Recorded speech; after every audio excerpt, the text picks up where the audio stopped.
Amém, queridos? Vamos abrir a palavra do Senhor novamente no Novo Testamento, só que agora na segunda carta de Paulo aos Coríntios. Segunda carta aos Coríntios, capítulo 12. A segunda aos Coríntios, claro, está depois da primeira aos Coríntios e está também antes da epístola aos Gálatas. Então, mais fácil achar por essas referências. 2 Coríntios, capítulo 12.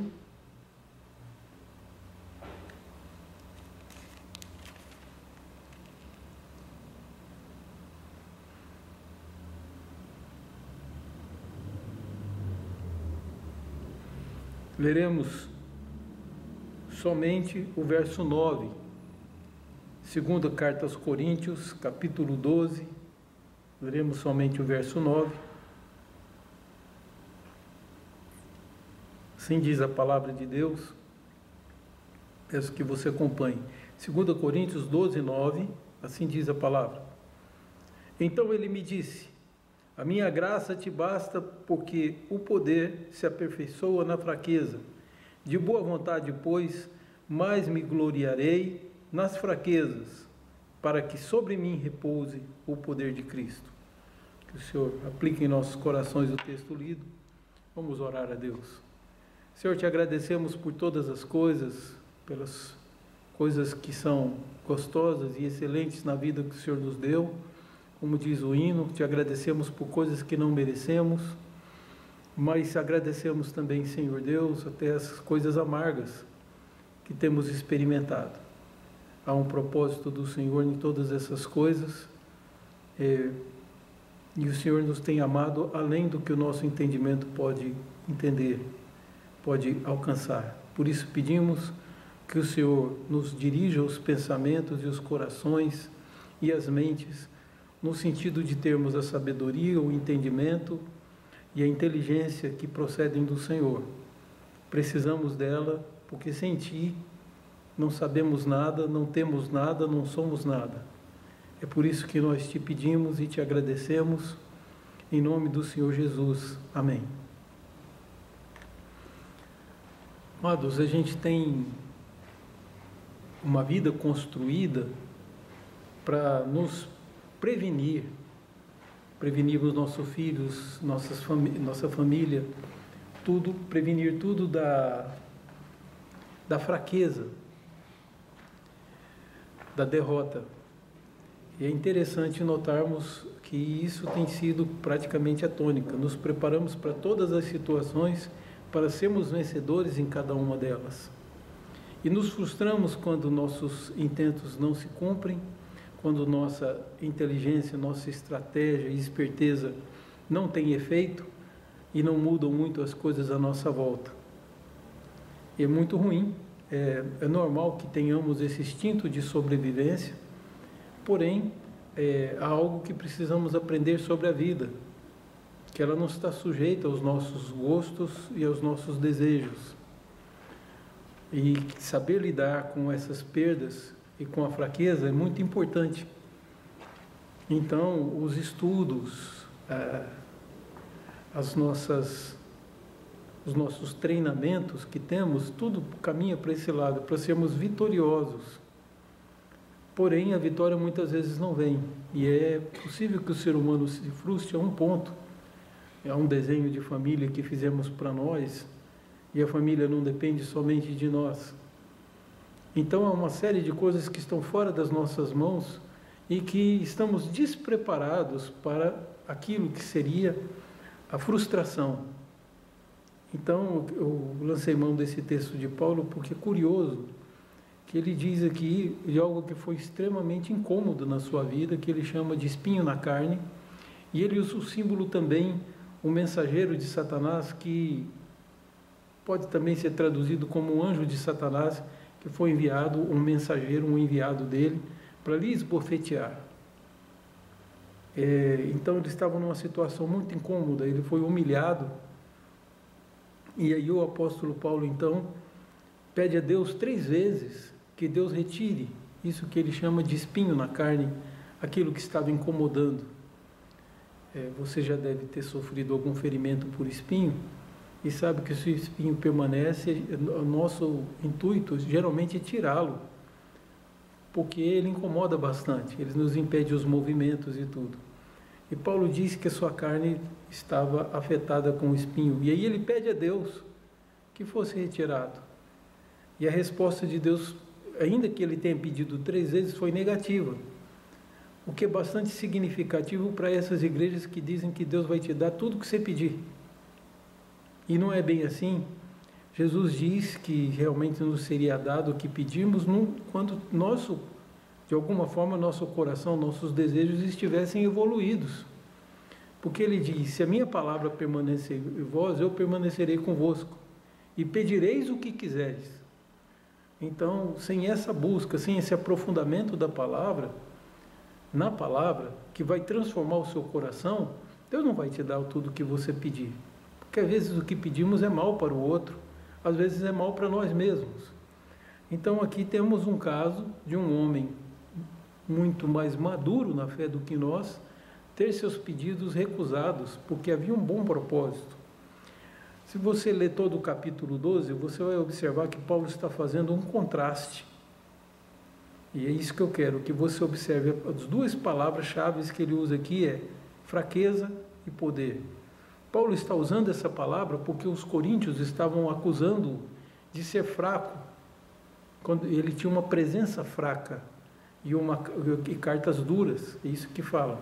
Essa carta que nós lemos, esse versículo, conhecemos com o nome de 2 Coríntios, esse é o nome dela, mas ela foi cronologicamente a 4ª carta, porque tanto a primeira quanto a 3ª carta nós não temos. Nós só sabemos porque Paulo fala delas aqui dentro dessas cartas. Então, assim, os técnicos chamam da primeira carta como a carta prévia e chamam também a 3ª carta de a carta dolorosa, que Paulo foi muito duro e parece que teve um efeito bom porque a igreja mudou de postura em relação a algumas coisas. Então, a 2ª carta que nós estamos lendo é, na verdade, a 4ª carta. E nela, Paulo foi acusado de ter uma presença fraca, porque ele era doce com os irmãos de Corinto, ele amava aqueles irmãos. Então algumas pessoas confundiam o amor dele com fraqueza. Então ele vai falar sobre fraqueza, que para os coríntios a pessoa forte é aquela que teve visões, teve arrebatamentos, teve coisas extraordinárias na sua vida. E Paulo diz: aconteceu uma coisa comigo há 14 anos, só que eu nunca contei para vocês, porque não convinha. Paulo não ia contar isso meramente para se vangloriar ou para que os coríntios o aceitassem.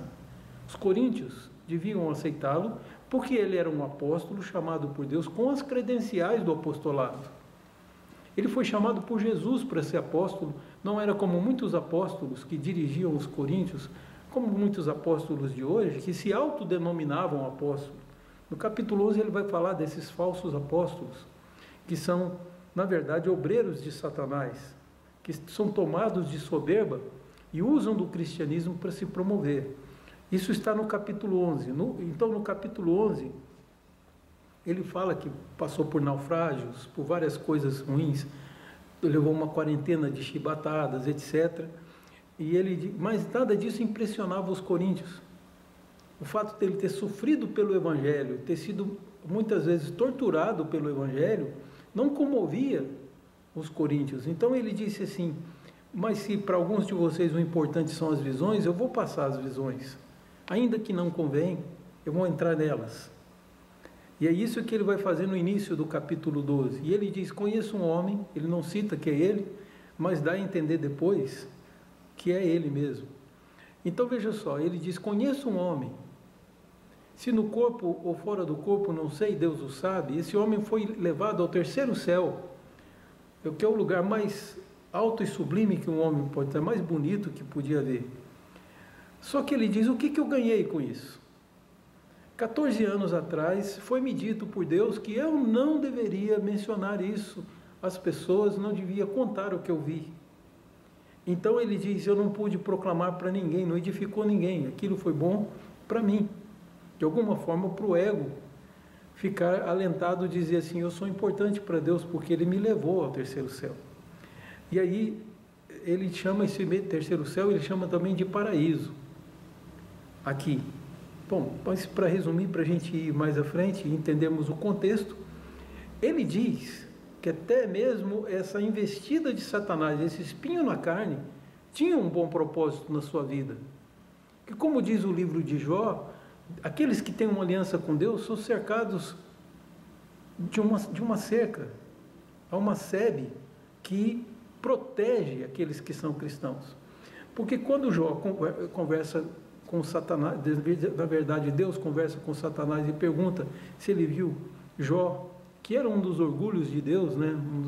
Aqueles que davam prazer a Deus, que eram um exemplo de que a tese de Satanás, de que todos se corrompem, não se cumpria. E ele disse, mas é claro que ele vai louvar o Senhor. O Senhor cerca ele de uma proteção que eu não posso nem me aproximar. Se o Senhor deixar que eu toque nele, aí o Senhor vai ver ele blasfemar. E foi o que ele fez, com a permissão de Deus. E aí temos o belíssimo livro de Jó, que é uma afirmação de uma fidelidade a Deus, independente das circunstâncias. Quando as circunstâncias eram boas, esse homem era agradecido e louvava a Deus.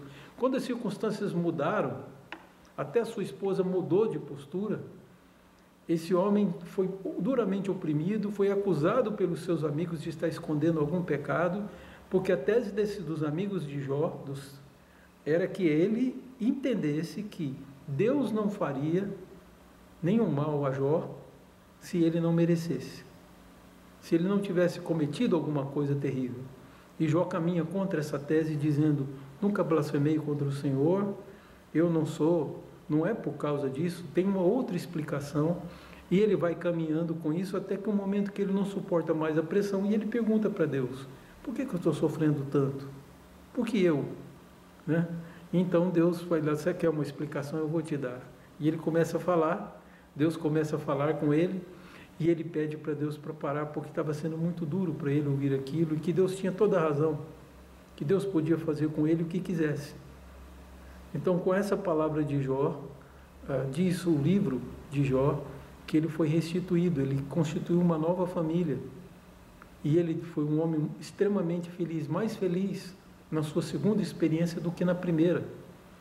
E um bom amigo nosso propõe que o livro de Jó tenha como tema conhecer a Deus, porque Jó lá no fim do livro diz, eu te conhecia muito de ouvir falar, agora os meus olhos te viram,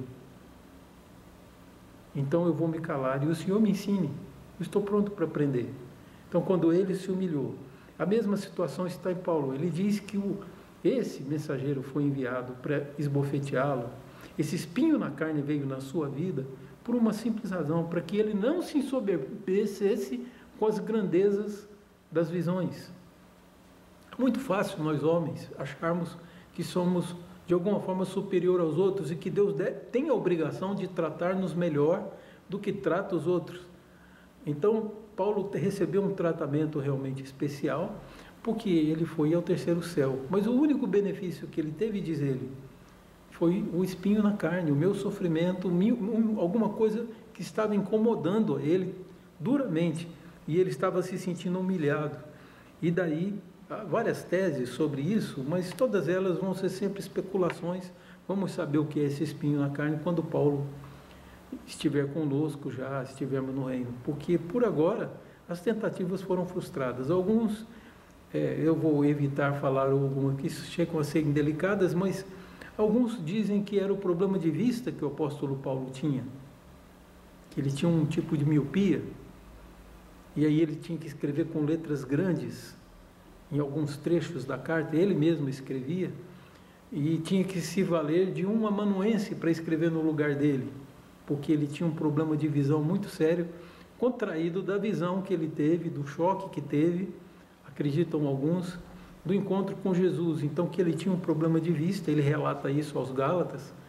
Então, nós sabemos, essa é uma tentativa dos homens de descobrir qual seria o espinho na carne. Mas ele permanece em segredo porque possivelmente o propósito de Deus é que cada um se identifique com isso. Muitos podem ter outros tipos de espinho na carne e e aí se sentir solidarizado e aprender com a lição que Paulo está nos ensinando. Então, chegamos ao ponto em que ele, depois que teve essa visão, teve uma investida de Satanás contra ele, e ele pediu a Deus 3 vezes que esse incômodo lhe fosse tirado. Porém, o que Deus lhe disse foi: a minha graça te basta. Deus disse: não vou tirar. Tem um propósito na sua vida, eu não vou mudar o plano. Então, olhando para a nossa própria felicidade, olhando para a nossa produtividade, a nossa eficiência dele como apóstolo, Paulo, aos Filipenses, diz que os irmãos não se incomodassem dele estar preso, e até nem se incomodassem com o risco que ele corria de ser morto, que algum desses imperadores vaidosos e querendo mostrar serviço, os governantes muitas vezes são assim.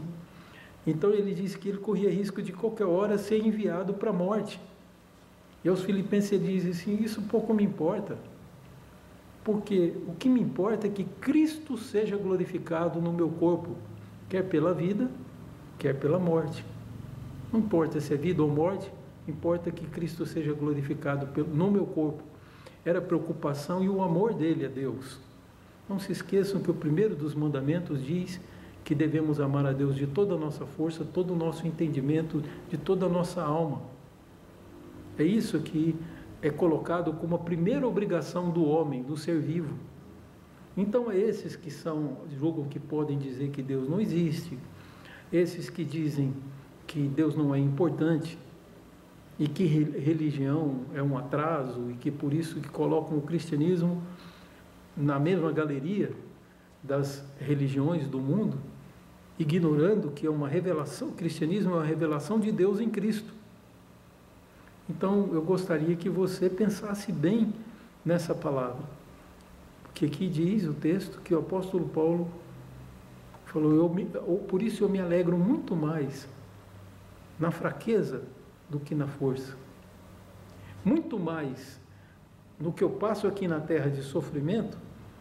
Eu estou mais perto de Deus do que no tempo que eu estive no terceiro céu, que há coisas que eu não sei nem se eu fui com o corpo junto, ou foi só uma viagem da minha alma para observar as coisas no paraíso.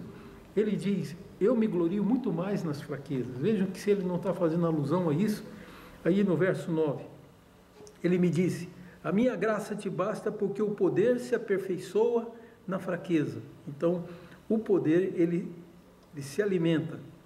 E você, então, de boa vontade, pois, mais me alegrarei. Por que esse mais?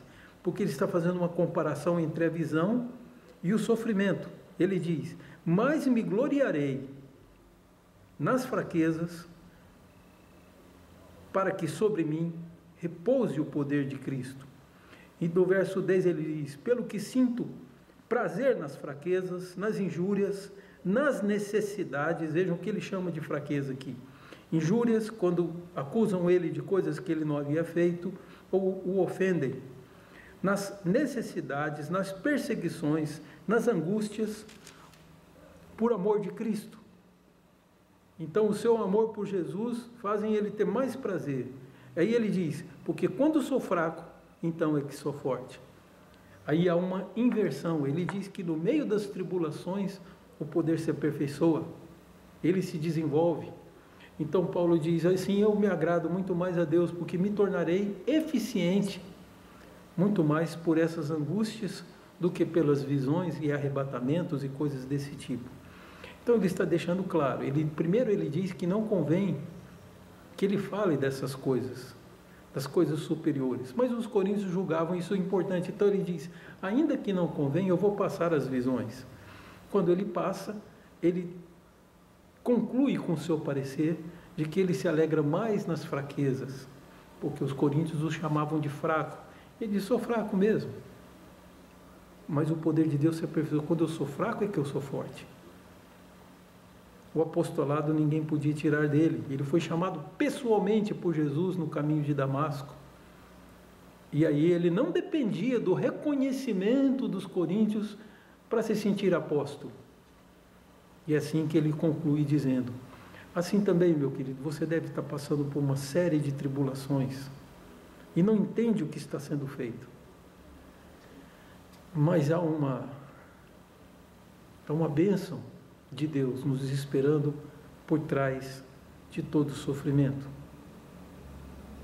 Alguma coisa que Deus tem para nós e Ele vai usar o nosso sofrimento, como usou o de Jó, um livro que edifica hoje tantas vidas e que fazem com que tantos tenham consolação da parte de Deus e tenham certeza do seu amor.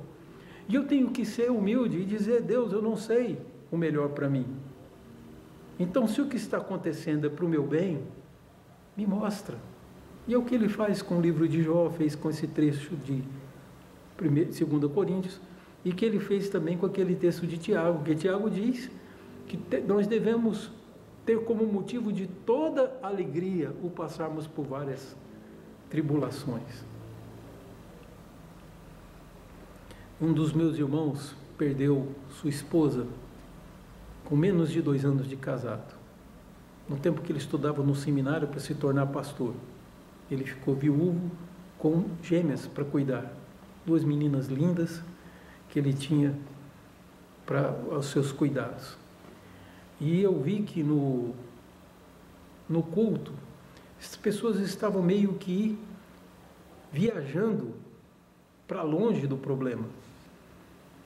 E ele não podia se ausentar da situação real que ele vivia. Então o culto foi feito numa igreja congregacional e as pessoas cantavam e falavam muito sobre a ressurreição, que iam ver de novo a minha cunhada, aquela bela moça, iam encontrá-la de novo. Ela tinha por volta de 20 anos de idade e faleceu do parto das gêmeas. Então foi uma situação muito inesperada. Meu filho esperava comemorar com meu irmão, esperava comemorar junto com ela no seu apartamento a chegada das meninas, estava tudo preparado, e ele perde sua esposa com 20 anos de idade, ela tinha, e menos de 2 anos de casado eles tinham.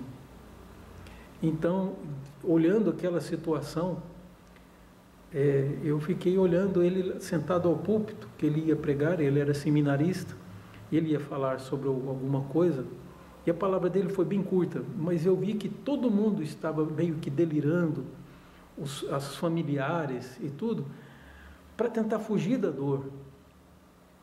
Coisa que ele não podia se dar o luxo de fazer, porque ele tinha que levar uma vida para frente, ele tinha uma semana para enfrentar, agora sem a sua amada esposa. Então eu fiquei no meu lugar observando ele, que ele não estava viajando com as pessoas, ele estava dentro da realidade. E quando lhe passaram a palavra, eu estava curioso, o que ele vai dizer? E ele, com a sua veia poética, ele até já mais tarde se tornou escritor de livros e tudo. O meu irmão disse uma frase que eu acho que cabe bem dentro dessa questão da fraqueza. Ele não pregou nada, ele só disse uma frase e depois se sentou. Ele disse: hoje Deus virou uma página muito dolorosa da minha vida. E as lágrimas nos meus olhos não me deixam ver o que está escrito nela. Mas um dia essas lágrimas vão secar. E eu tenho certeza que o que eu vou ler nessa página é que Deus me ama. Essa página é uma declaração do amor de Deus que eu não consigo ver. E assim, meu irmão tocou a vida em um bom pastorado, em igrejas pequenas e grandes, sempre com muita eficiência. Mas o que me comoveu bastante foi isso, que mesmo naquele momento em que ele não conseguia entender coisa nenhuma, tudo era um grande absurdo, ainda assim ele manteve a confiança de que Deus o amava. Isso é algo que não pode sair da nossa perspectiva. Então, por mais dor que você esteja passando hoje, por mais difícil que esteja a sua vida, lembre-se disso. O poder de Deus se aperfeiçoa na fraqueza. Tenha mais alegria nas fraquezas, nas injúrias, nas perseguições. Tenha mais alegria nisso do que nas coisas altas e extraordinárias.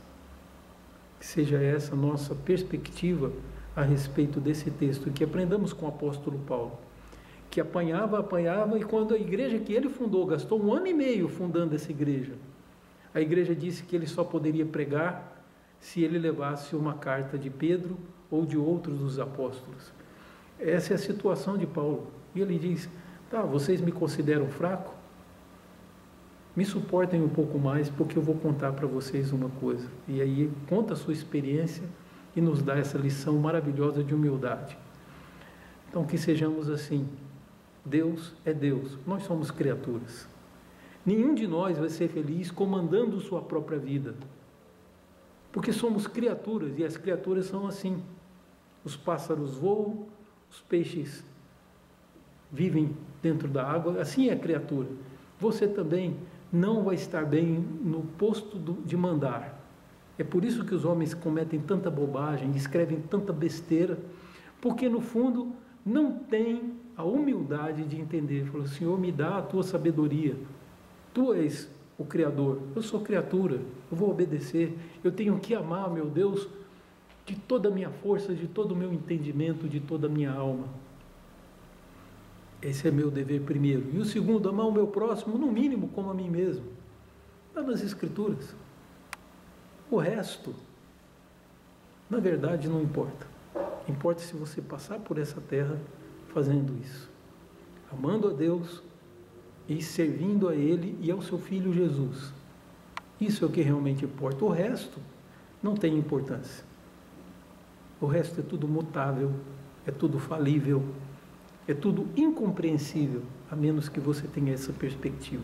Que Deus te abençoe e que você seja edificado por essas palavras. Leia depois 1 Coríntios 12, especialmente os primeiros parágrafos, porque eles são muito importantes para entender entender o apóstolo Paulo e assim sermos edificados com o seu exemplo.